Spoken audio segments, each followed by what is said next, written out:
right? Stop and stay on top of your processes and your team. Your buildings are not static, and you shouldn't be either. Your feet are not in quicksand, all right? As your building changes and as your processes need to change, you've got to be flexible.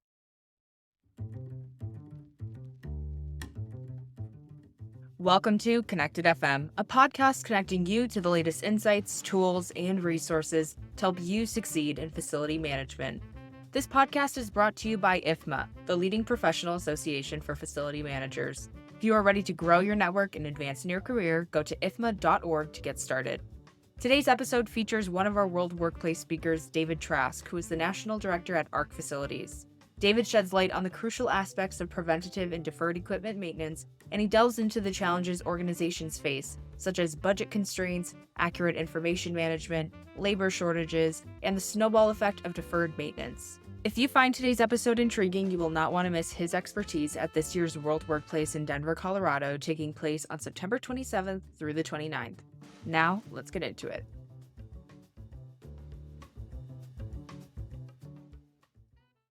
Hey Trailblazers, are you ready to elevate your career to new heights? Join us this September at IFMA's World Workplace Conference and Expo. Experience 3 action-packed days of inspiring keynotes, education sessions, and networking with industry experts. Discover cutting-edge technologies and innovative strategies that will revolutionize your organization's productivity. Don't miss this opportunity to transform your career and shape the future of work. Register today at worldworkplace.ifma.org.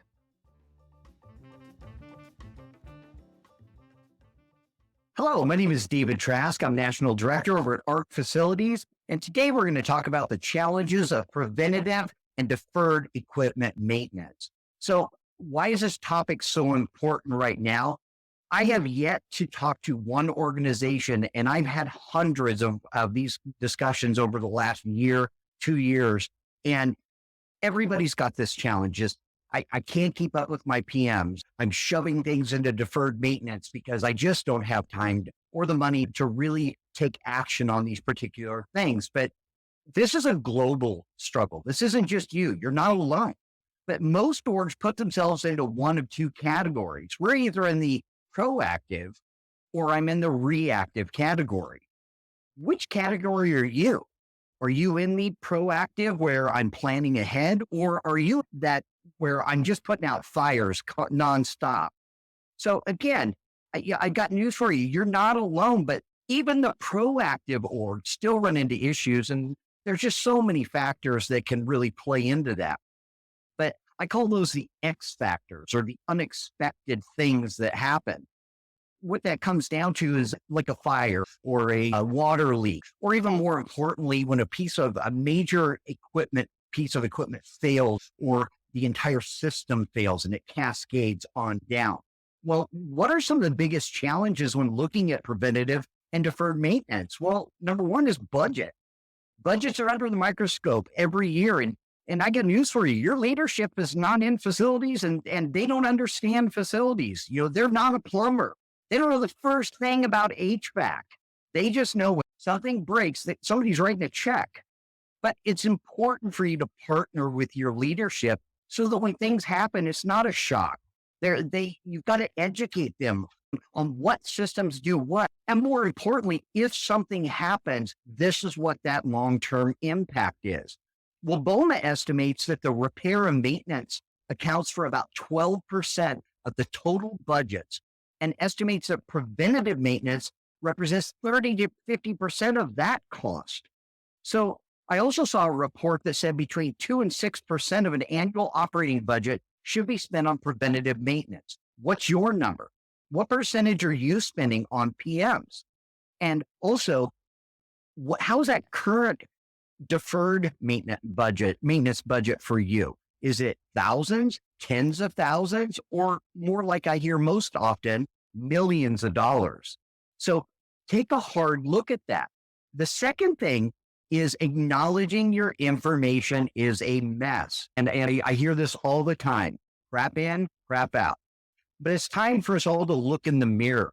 So how many pieces of equipment are in your equipment list? How often do you field verify that information is accurate? How many times are you swapping something out in the field, or one of your team goes up on a roof because something breaks and they pop an exhaust fan, they put a new one in, and it's never documented? Or they replace a motor someplace and it's never documented, or a pump. All right. How old is all of your equipment? Did you assign a date to that, an end of life date to that? Or did things move? Your buildings constantly change. So how often are you going in and verifying that? And also, have you done a facilities condition assessment? I was talking to somebody just yesterday, actually, and they were telling me that they do them every 5 years. And the challenge is that the information changes. It just changes. Okay. Stuff moves, stuff gets replaced. What do you do when that happens? How are you updating that?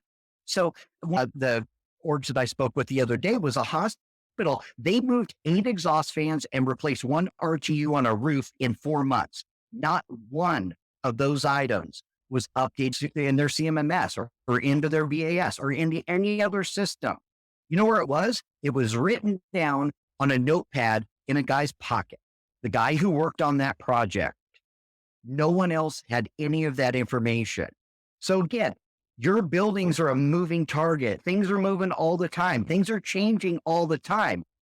But the problem is now pieces and parts of that information is all over the place. It may be in your work order system. It might be written into that spiral notebook in that guy's shirt pocket. Or maybe it's in a plan room, or maybe it's in a binder someplace, or even in some cases, it's in a vendor's database someplace that you have a link that you click on that goes to a vendor portal. Okay. There's some other issues with that too, because that means the information's not yours. You're not in control of that information. We'll talk about that a little bit later. But again, it's a moving target when things change. But then there's also communication breakdowns within many orgs. Design, construction, facilities, space planning, all the different departments, in many cases, they don't communicate. So when facilities move something or facilities changes something in the building, that's not traditionally distributed to all those other areas that could be impacted. So what happens is the next project comes out. Facilities has changed some stuff. It was never relayed back to the design construction team. So now what happens is when they come out and they start breaking ground, ripping out walls, they find stuff that was moved that no one ever reported to the other side of the house. That's a problem. So what those mean are unforeseen condition change orders. But again, they don't talk. So also processes are often broken, but they can be fixed when we admit there's a problem in the first place, right? We're all human, but the days of keeping cards to our department's vest are over. Communication is the key. Then there's the other challenge of people. Many orgs are down 20, 30% in headcount. And good luck trying to find HVAC techs or find an electrician. People are job hopping more than ever right now. But less people means less time to fix and maintain things. So the labor shortage, and again, I've heard people have open positions for 2 years, especially HVAC. So everybody's doing more with less people, less everything. And that's compounded with, retirements, people leaving, or people just take another job down the street. They get a better paying job down the street. People aren't as loyal as they used to be. And again, especially some of the folks coming into the industry, it's the next dollar an hour that they're chasing. But again, you got to make your system and your organization attractive for people to come. So the other factor that we take into consideration when it comes to deferred maintenance and preventative maintenance is time. Okay. If you're kicking the can down the road, it can oftentimes just create a snowball effect. We're kicking that down, so we're not going to do anything. We're not going to replace that thing for a while. So what happens is when it fails, there's that cascade effect. Okay. And we all know that, 80% on average of our calls are for hot or water incidences in most places. But what's your average response time when something happens? Okay. Somebody calls and says the air's not working in our building or the heat's not working in our building. And you go out there, that's one of the units that's on your PM, or I'm sorry, you have a PM, but it's actually on your deferred maintenance schedule and it fails? All right. Can you find parts? What's the lead time to get parts? Again, is that piece in your deferred maintenance? Or is that something you're just, I often say these are the pieces of equipment that are just rusted out. They're held together by duct tape. All right. But how much longer does it take to repair when your main plumber or your electrician's out? All right. You've got the new person that just started. Your electrician boss is on vacation. So the next guy's trying to go out there and fix something. How long does that take? What's that increased time? There's always an increase in time. But how much more time, again, does it take to repair or even do that PM? Because those new people don't know where everything is in your building. They're hunting, right? But again, they're trying to find stuff to do their job. And also, what's that ramp up time? Again, you're seeing, it's all that I keep saying time, but that's a factor in facilities. And when you're short staffed and you can't find stuff to do your job, that's a time suck. Then there's the supply chain issues. Everybody's got this, equipment material costs are just through the roof. Look at your project costs. I've talked to a guy the other day that said he's paying right now about 40% over what their original budgeted for their project. And good luck trying to find all the windows. And it's crazy right now trying to find certain things. Some of the lead times on getting a VFD are 18 months, a chiller, 2 years, generators, 12 to 24 months. What are you seeing in your backyard? I know from area to, but more importantly, everybody's trying to get the same stuff as you. So again, it's a compounded challenge. But many orgs are also getting at alternative things, like how can I refurbish some of my equipment? I talked to a lady the other day that said they're looking at refurbishing she found an org that can refurbish their chiller. And what's that additional extended life going to be? And there wasn't a solid answer, but they can't get the new one for 2 years. 2 years. So if that fails, if they either go down the refurb or it fails, they're going to have to rent something to bring it in for how long? And again, they can't even order it until it fails. So it's a challenge. But other orgs I've talked to have said that they're actually for old units that they can part out, and they're pulling it in. They put it in a warehouse, or they put it next to the buildings. Now they've got this thing that's all rusted out, but it's got parts on it because they can't get new parts. Then there's a challenge with vendors. Okay. And again, a lot of people outsource a lot of different in their org, and there's nothing wrong with that. But keep in mind, there's a couple of factors with that. Those vendors in many cases are trying to hire the same people you are. Again, trying to find people right now, your vendors are in the same boat. So what does that mean when you hire a third party vendor? Well, today I've got John. John may have been with me for a year, but John got another job down the road. So now the vendor brings in the new guy or gal on their team. And again, they're in the same turnover issue that you've got. But those are also the people that traditionally will know where, for instance, your VADs are all at if you outsource that. In healthcare, I've talked to many orgs that are outsourcing different pieces and parts for services, the service requests and their PMs. But the other thing I've heard too is outsourcing HVAC to third party companies. And think about all your locations. If you're spread out, how long does it take them to respond? How long does it take them to get there? But some of the benefits of preventative maintenance are it maximizes the lifespan of your equipment. Get the full life you can. Even though it says, 5 years, if you can get SAFRI, that's a win, all right? You also have less equipment downtime and fewer interruptions. But that also helps you increase your response times, right? If the equipment's maintained well, you can go out there. It's not usually going to be the main stuff that fails. And any little, you can fix it quickly because you've been maintaining that equipment. Improved efficiency and maximize the operation of your equipment. You can also catch warning signs. I was in a penthouse on a hospital. This was last year. I was in a penthouse on a hospital. I opened the door and it's dark. I'm looking for the light switch. I literally step over the ledge down into this room and my foot was about 6 inches underwater. All right. There's 6 AHUs up there. There's electrical panels up there. Nobody had been up there in a while because the guy who actually does maintain that was on vacation. He'd been on vacation for 2 weeks, and that's what happened. Right now, thank God it's all in copy. It didn't. But that's a safety thing too. But again, the challenges here are all the same. It's where is the stuff? Who's maintaining it? How is it maintained? And can you catch things when things happen because you're doing that regularly scheduled maintenance? But you can also potentially, by doing your PMs, you can potentially decrease the number of work orders for those hot cold calls, for those water incidences, because you're checking more often. But some of the impacts of deferred maintenance are it decreases the life of that equipment and the potential increased costs or failures. Okay, it always costs more when you kick that can down the road because one, just the simple fact that it doesn't cost, it's going to cost more down the road than it does today. Costs are not going down.